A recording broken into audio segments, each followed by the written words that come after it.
RPA Sur, la democratización de los medios de comunicación es nuestra divisa. Un año del proceso de paz en La Habana. Canal Capital, con el proceso de paz. Hola, bienvenidos a este especial de Canal Capital sobre el primer año del proceso de paz que se adelanta en La Habana, Cuba, entre el gobierno nacional y las fuerzas revolucionarias de Colombia, FARC. Todo comenzó hace un año, cuando el presidente Juan Manuel Santos le dijo al país, en septiembre del 2012, que quería entablar un diálogo de paz con esta guerrilla.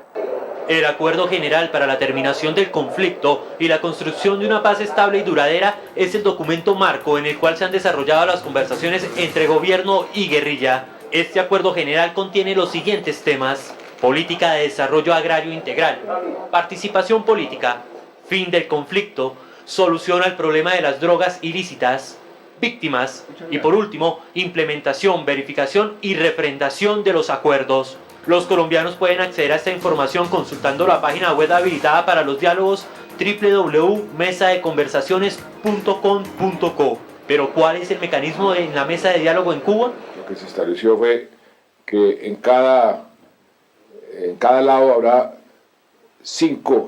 máximo cinco negociadores sentados en la mesa, en cada reunión. Pueden también estar presentes en la sala otros 5, y también se estableció que como parte del equipo, como asesores o también como personas que pueden intercambiarse, cada parte tendrá un cupo máximo que estará por fuera de la sala de 30 personas. Este acuerdo, que fue firmado el 26 de agosto de 2012 en La Habana, también establece una estrategia de difusión eficaz. Las discusiones que se adelanten de la mesa no se harán públicas para blindar el proceso y un principio regente de que nada está acordado hasta que todo esté acordado. Durante este año, gobierno y FARC han adelantado 16 ciclos de conversaciones. Fruto de estos son los 2 acuerdos a los que ya se ha logrado llegar. Para algunos sectores del país, esto es histórico. Y tenemos información de último minuto con nuestro director de noticias, Julio de la Roca. El Canal Capital está en capacidad de informar lo siguiente. El gobierno nacional anunciará en los próximos días el inicio de un proceso de paz formal con las FARC. Lo que se conoce hasta el momento es que este anuncio estaba preparado para darse el pasado 7 de agosto, pero tuvo que ser postergado. Sin embargo, fuentes consultadas señalaron que este proceso avanza y será anunciado en los próximos días. Mantendremos un desarrollo de esta información que, como lo hemos ratificado desde el Canal Capital, seguiremos con este compromiso como televisión pública en la defensa y en el compromiso de la defensa de los derechos humanos y en todo lo que tenga que ver con los temas de la paz. De esta forma, el 23 de agosto de 2012, Noticias Capital, de forma exclusiva, anunció a los colombianos que el gobierno de Juan Manuel Santos iniciaría formalmente un proceso de paz con la guerrilla de las FARC. 4 días después, en la locución presidencial, el gobierno nacional acepta públicamente que se han adelantado acercamientos con la guerrilla más antigua del continente. Desde el primer día de mi gobierno he cumplido con la obligación constitucional de buscar la paz. En esa dirección se han desarrollado conversaciones exploratorias con las FARC para buscar el fin del conflicto. En los próximos días, repito, en los próximos días se darán a conocer los resultados de los acercamientos con las FARC. Para el mes de septiembre, el presidente Santos anuncia formalmente la firma de un acuerdo entre gobierno y guerrilla para la terminación del conflicto armado, partiendo de 3 principios: aprender de los errores y aciertos del pasado, lograr el fin del conflicto, no su prolongación, y no ceder un milímetro del territorio nacional y continuar con las operaciones militares. Hoy les quiero anunciar que estas reuniones exploratorias han culminado con la firma de un acuerdo marco entre el gobierno nacional y las FARC, que establece un procedimiento, una hoja de ruta para llegar a un acuerdo final que termine de una vez por todas esta violencia entre hijos de una misma nación. El presidente Juan Manuel Santos anuncia el inicio de la segunda fase del proceso de negociación, el cual tiene que ver con las sesiones de trabajo reservados y directos entre las partes. Las conversaciones se llevarán a cabo fuera de Colombia para seguir trabajando con seriedad y discreción. Comenzarán en Oslo la primera quincena de octubre y luego continuarán en La Habana. No pasaron 24 horas del anuncio del presidente cuando este mismo, de nuevo en la locución nacional, da a conocer a sus negociadores en el nuevo proceso de diálogo que iniciará con las FARC. El jefe negociador, la persona que va a estar a la cabeza de estas negociaciones, va a ser el doctor Humberto de la Calle. Todo el país lo conoce, ex vicepresidente, ex ministro del Interior, una persona con una amplia trayectoria jurídica y política. Se van a nombrar, aparte del doctor de la Calle, 5 negociadores principales. El doctor Luis Carlos Villegas, el exdirector de la policía, el general Óscar Naranjo, el general Jorge Enrique Mora Rangel, el exministro Frank Pearl y el doctor Sergio Jaramillo. Las FARC, días después, en rueda de prensa en Cuba, anuncian su equipo negociador. Podemos informarles que están Iván Márquez y Santriz. Ellos dos estarán en la nómina de los que van a adelantar las conversaciones con el gobierno. Hasta ahora. Próximamente nosotros les daremos a conocer el resto de compañeros que van a estar aquí en la mesa. Así, gobierno y guerrilla iniciaron el actual proceso de diálogo para la terminación del conflicto y la construcción de una paz duradera.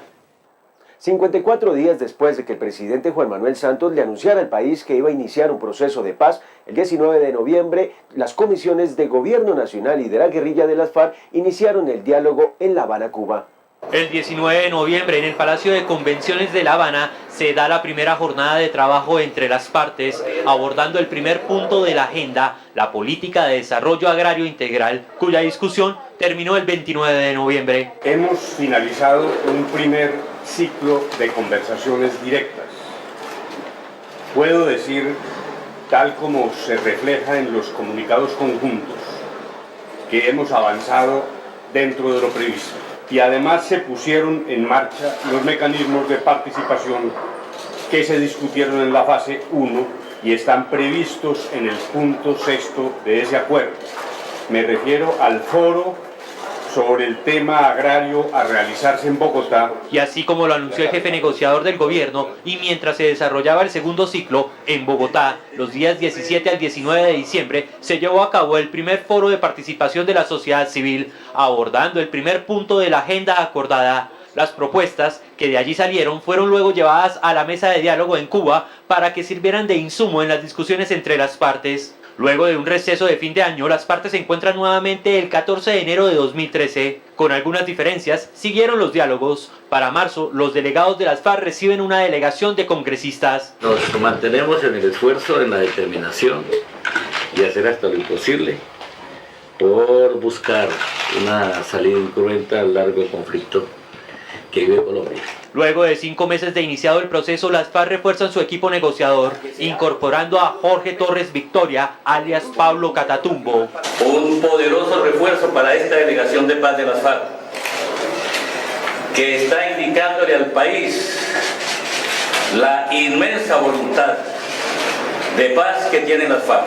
El 9 de abril en Colombia se lleva a cabo la Gran Marcha por la Paz, un escenario donde millones de colombianos le piden a las partes no levantarse de la mesa hasta lograr un acuerdo final y envían un mensaje contundente de respaldo al proceso.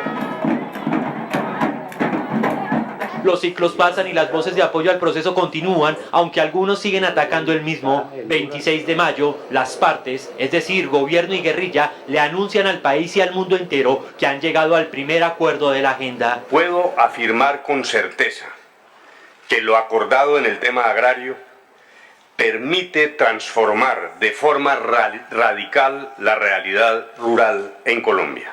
Las opiniones no se hicieron esperar sobre este primer acuerdo, pues no se tenía claro a qué se había llegado, pero el 21 de junio se da a conocer en amplitud lo acordado en el tema de política de desarrollo agrario integral.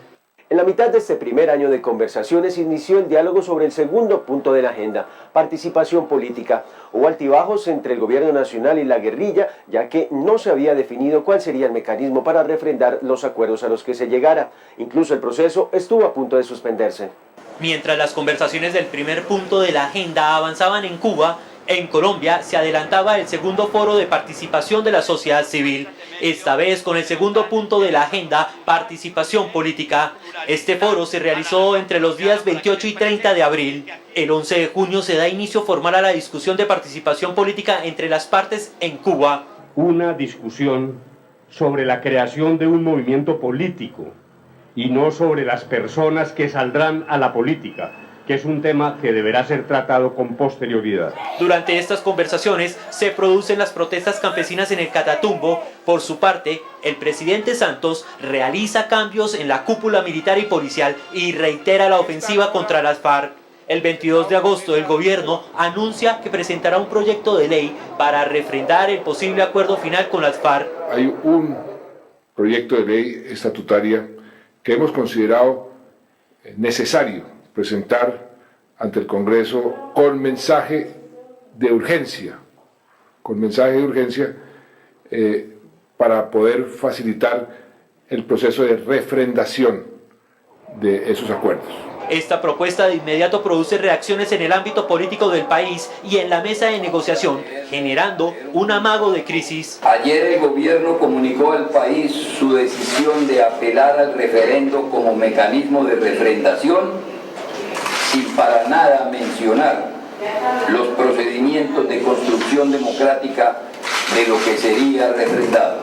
La Delegación de Paz de las FARC-EP ha decidido hacer una pausa en la discusión de la mesa para centrarse exclusivamente en el análisis de los alcances de la propuesta gubernamental. Aún así, las conversaciones continúan y el presidente Santos pide rapidez en los mismos. El 24 de septiembre la comunidad internacional da un espaldarazo al proceso de diálogo en la Asamblea General de las Naciones Unidas. Mientras la presión seguía para los negociadores en Cuba, el país se enfrentaba a un nuevo foro de la sociedad civil. En esta oportunidad se abordaba el cuarto punto de la agenda acordada, solución al problema de las drogas ilícitas. El Senado de la República el 23 de octubre aprueba el proyecto de ley que permitirá realizar referendos para avalar los eventuales acuerdos de paz el mismo día de las elecciones legislativas o presidenciales. Luego de 6 ciclos de conversaciones, el gobierno nacional y la guerrilla de las FARC anuncian que se ha llegado a un segundo acuerdo de la agenda. Hemos llegado a un acuerdo fundamental sobre el segundo punto de la agenda contenida en el Acuerdo General para la Terminación del Conflicto y la construcción de una paz estable y duradera, denominado participación política. En el próximo ciclo de conversaciones presentaremos el segundo informe periódico conjunto de la mesa. Para este punto, el país político y la sociedad civil ven cómo se consolida poco a poco el proceso de negociación para la terminación del conflicto y la construcción de una paz estable y duradera, luego de más de 50 años de violencia política. En mayo de este año, las delegaciones de gobierno y guerrilla lograron ponerse de acuerdo en el primer punto de la agenda. Se trata del acuerdo que busca acabar con la injusticia histórica que ha habido con el campesinado en Colombia. Por sí solo es un hecho histórico. Por primera vez las FARC y la representación de un gobierno se pusieron de acuerdo en un tema fundamental del conflicto, el de tierras. Fue el primer acuerdo logrado por las delegaciones de la organización insurgente y el gobierno nacional en La Habana, el relacionado con la reforma del agro en el país. Las reivindicaciones históricas más sentidas de las comunidades rurales y empobrecidas fueron bandera al viento en nuestras manos y argumento para el debate en la mesa de conversaciones. La intención, hacerlo más viable el campo, que de verdad se logren cambios sociales importantes, trascendentales, porque es allí, en el campo, tal vez el sector más abandonado y atrasado históricamente en Colombia, en donde se han registrado en gran manera los insumos y alimentos para el conflicto. En el documento que se firmó en La Habana en mayo del 2013, se hace especial énfasis por parte del gobierno en adelantar lo que llamó un vigoroso programa de formalización de tierras, dado el alto porcentaje de informalidad que existe hoy en la propiedad rural, en especial por parte del campesinado. Hace énfasis en la presencia del Estado en todas las zonas rurales. Crea una jurisdicción agraria para la protección de los derechos de propiedad. Se implementarán programas de desarrollo con un enfoque territorial y un desarrollo social sostenible que incluye acceso a la salud, educación, vivienda y erradicación de la pobreza. Además, en el documento se lograron acuerdos en el estímulo a la producción agropecuaria, tal como a la economía solidaria y cooperativa y asistencia técnica para los campesinos, subsidios, créditos, generación de empleo y mercadeo, entre otros. Se busca también con el acuerdo que los efectos que durante décadas han ocasionado el conflicto interno en el país se reviertan a favor de las víctimas y que a esas víctimas se les restituya por el despojo y el desplazamiento forzado que han padecido. Pretende actuar de manera efectiva y real sobre los efectos que el conflicto ha tenido en las comunidades y en los territorios rurales. Las FARC también plantean en ese sentido la formalización laboral de los trabajadores del campo, es decir, que tengan un salario mínimo, además de prestaciones laborales de ley, seguridad social, vacaciones, primas y una nueva legislación agraria, entre otros puntos. A pesar de este primer acuerdo logrado, el 26 de mayo de este año, el recién posesionado ministro de Agricultura Rubén Darío Lizarralde insistió en presentar un proyecto de ley que para los campesinos favorecía a las multinacionales. Mientras el gobierno nacional en La Habana suscribió un histórico acuerdo sobre el agro y las tierras, en el primer punto de la agenda de negociación y fue anunciado por los dos grupos negociadores, es decir, las FARC y la delegación del Ejecutivo, hemos avanzado en la construcción de un acuerdo con salvedades puntuales que necesariamente tendrán que ser retomadas antes de la concreción de un acuerdo final. Puedo afirmar con certeza que lo acordado en el tema agrario permite transformar de forma radical la realidad rural en Colombia. En el país, el ministro de Agricultura Rubén Darío Lizarralde insiste en la presentación ante el Congreso de una polémica iniciativa que buscaría reformar la legislación relacionada con los terrenos baldíos en Colombia. Precisamente en un acto de transparencia voy a presentar el proyecto de ley, precisamente porque me siento completamente tranquilo, seguro, mi conciencia está absolutamente limpia y considero que voy a contribuir al desarrollo del país. Los campesinos alertan acerca de las peligrosas implicaciones para la propiedad de esos terrenos que tendría la aprobación en el legislativo del proyecto del ministro Lizarralde. Es muy peligrosa para el país y para todas las áreas de tierra que tenemos en Colombia, porque permite la entrada de las multinacionales y es una política que conlleva a la agricultura a gran escala, a la entrada de las multinacionales y a desfavorecer al pequeño productor. En el acuerdo logrado en La Habana, se consignó que el gobierno garantizará la generación de ingresos a los campesinos y el estímulo a la producción agropecuaria. Sin embargo, los campesinos plantean la falta de garantías reales para poder vivir de sus cosechas. El gobierno tiene que garantizar que cuando salgamos a vender nuestro producto valga, ganemos lo básico para nosotros y sacarlo de los costos de producción. El ministro Lizarralde ha estado vinculado hasta hace más o menos 2 meses con múltiples empresas agropecuarias que tienen relación con la compra y venta de terrenos, entre ellos múltiples baldíos. Tras el acuerdo parcial de participación política surgieron varias opiniones de aquellos quienes en un pasado tuvieron que dejar las armas e ingresar a la política mediante un proceso de desmovilización. Para ustedes, ¿qué significa el proceso de paz? Apertura democrática, garantías, libertad política plena. Con este concepto, algunos sobrevivientes de la Unión Patriótica tienen la esperanza de que se abarque desde ya la propuesta de crear un sistema integral de garantías que permita la participación política de la izquierda en el marco de la paz. Lo que hay que pensar es que esas garantías, una parte fundamental de ellas, se requieren ahora, precisamente porque estamos al frente también de una campaña electoral. Todo para que no se repita el genocidio que cubrió de muerte a movimientos como la UP en la década de los 80. Según ellos, la estigmatización es algo que se debe acabar, ya que puede marcar la diferencia con el pasado. Tiene que haber una modificación. Entonces, las Fuerzas Armadas fungían como partido anticomunista.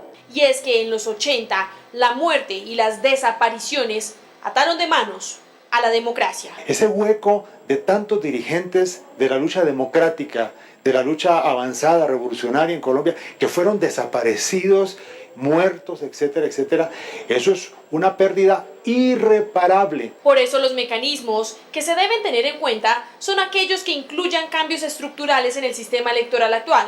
Según los miembros de la Unión Patriótica, esta discusión no da espera. Ha sido importante la participación de distintos sectores del país en este proceso de paz, en especial el de las mujeres, quienes continuarán siendo parte de este contexto político. Lideresas sociales de diferentes organizaciones y colectivos hacen un llamado a los partidos políticos para estar acorde con este histórico acuerdo. El tema de la perspectiva de género debe quedar incluida en los acuerdos de La Habana, sobre todo el reconocimiento de la violencia contra las mujeres en el marco del conflicto. Patricia Ariza, integrante y fundadora de la Unión Patriótica, calificó como histórico el reconocimiento. Dice que las mujeres siempre han hecho parte de la construcción de la paz en Colombia y ella así lo ha reflejado en su trabajo como dramaturga. Tenemos que transformar la política, transformar las mujeres y las artistas, volver de la política a una polifonía, hacer que la política se feminice. Por su parte, Blanca Cardona, representante del PNUD, dijo que este tipo de inclusión fortalece la democracia. Ya estamos empezando discusiones muy fuertes para la paridad, porque hacia allá es donde deberíamos llegar. Realmente tener un 50% de las mujeres ejerciendo la política. Las mujeres en este país, sobre todo el movimiento de mujeres, unánimemente quiere que haya paz en este país. No queremos la guerra, las mujeres son las víctimas desproporcionadas del conflicto armado. Del mismo modo, Aida Quilcue, lideresa de la comunidad Nasa del Cauca, manifestó. Hay muchas posiciones de los distintos sectores de la sociedad frente a este tema.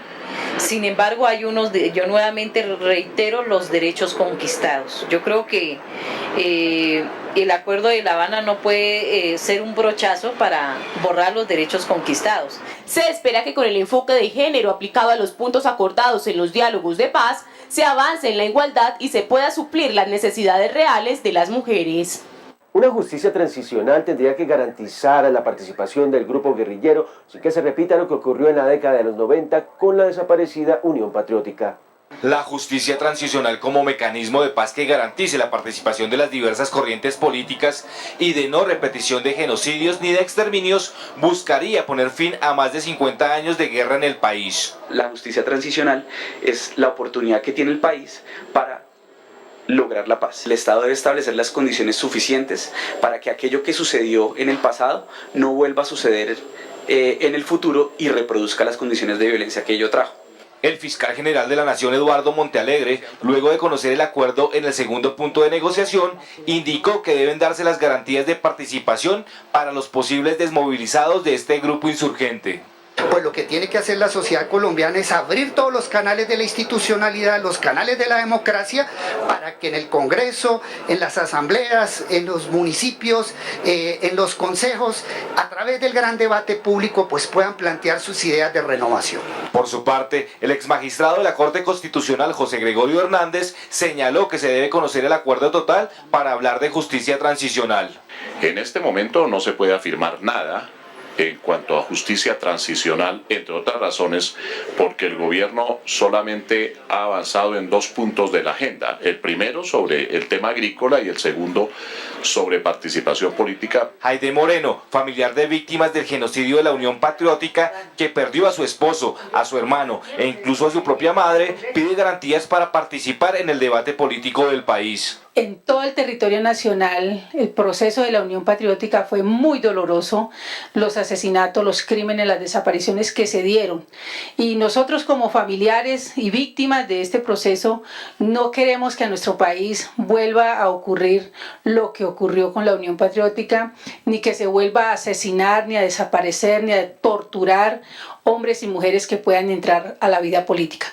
Se esperaría que con la justicia transicional se brinde garantías a quienes participan en política para que no se repita la historia del genocidio de más de 3.000 personas pertenecientes a la Unión Patriótica. Aquellos que han vivido en carne propia los crímenes de Estado pidieron al gobierno nacional que se les incluya en este proceso de paz. Nosotros no le venimos a pedir nada al gobierno, ¿cierto? Nosotros venimos a exigirle que haga una restitución de lo que nosotros perdimos. A pesar de haber logrado en La Habana un acuerdo frente a la participación política de las FARC, la voz de las víctimas de crímenes de Estado sigue alzándose para que todos sus casos sean tenidos en cuenta en lo que queda del proceso, pues durante el conflicto otros actores también han cometido crímenes de lesa humanidad. Sí, nosotros es lo que pedimos, que todo sea incluido, porque solamente es que van a castigar solamente la guerrilla, que hablan solamente de la guerrilla, y los paramilitares, y los del ejército, la policía, el SMAT. En el caso, por ejemplo, de Doña Blanca, fue testigo del asesinato de su esposo, su hija y otros familiares, esto a manos de los paramilitares, pero también del mismo ejército. Allá, por ejemplo, el caso allá en la sierra Potrerito Cesar, ahí el ejército quemó todo ese poco de casas, mataron gente, familiares de mis hijos, eso fue una matanza, eso no, nadie lo sabe. Mi hija fue violada, torturada, a ella le quebraron sus manos, le cortaron el pecho. De esta manera, las víctimas cuyos casos llevan casi una década en la impunidad, piden que el Estado también lleve a la mesa los crímenes que involucran al Ejército Nacional y a los paramilitares. Les pido a los que están en La Habana que incluyan los casos de los paramilitares, de los militares. Según el Movimiento Nacional de Víctimas de Crímenes de Estado, las cifras de muertos y desplazamiento responsabilizan en muchos casos a otros actores, además de la guerrilla. Los paramilitares actúan como la vanguardia del ejército y hay bastantes casos, digamos, como en la masacre de Mapiripán, por ejemplo, y en muchas otras en las que el ejército prestó apoyo logístico para trasladar a los paramilitares, a los grupos que hacían el trabajo sucio, para trasladarlos a cierta zona. Así, la petición específica al gobierno es que se traten sus casos en el quinto ciclo de la negociación, que, según la agenda, hará referencia a la reparación de las víctimas del conflicto colombiano. Tras 16 ciclos de conversaciones, en los próximos días, gobierno y guerrilla reanudarán los diálogos en La Habana para tratar un tema específico: narcotráfico. Luego de la política de desarrollo agrario integral y la participación política, las comisiones negociadoras han decidido abordar el cuarto punto de la agenda acordada. Vamos a seguir trabajando en los demás puntos de la agenda a partir del 18 de noviembre sobre el tema del problema de las drogas.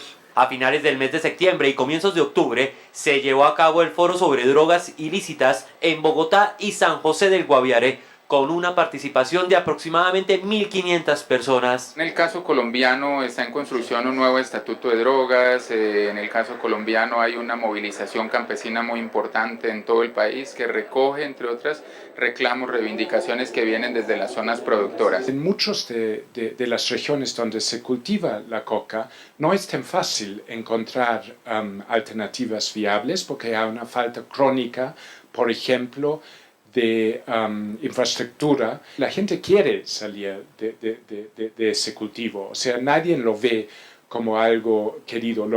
Muchos lo cultivan por desesperación y porque no existen realmente no existen otras alternativas. Según el coordinador residente de Naciones Unidas, las propuestas resultantes de este foro se harán llegar a la mesa de negociaciones antes del 18 de noviembre, día que se reanudan las conversaciones en Cuba. Y hasta aquí este especial sobre el primer año del proceso de paz. Canal Capital comprometido con la defensa de los derechos humanos y con la paz de Colombia. RPA Sur, la democratización de los medios de comunicación es nuestra divisa.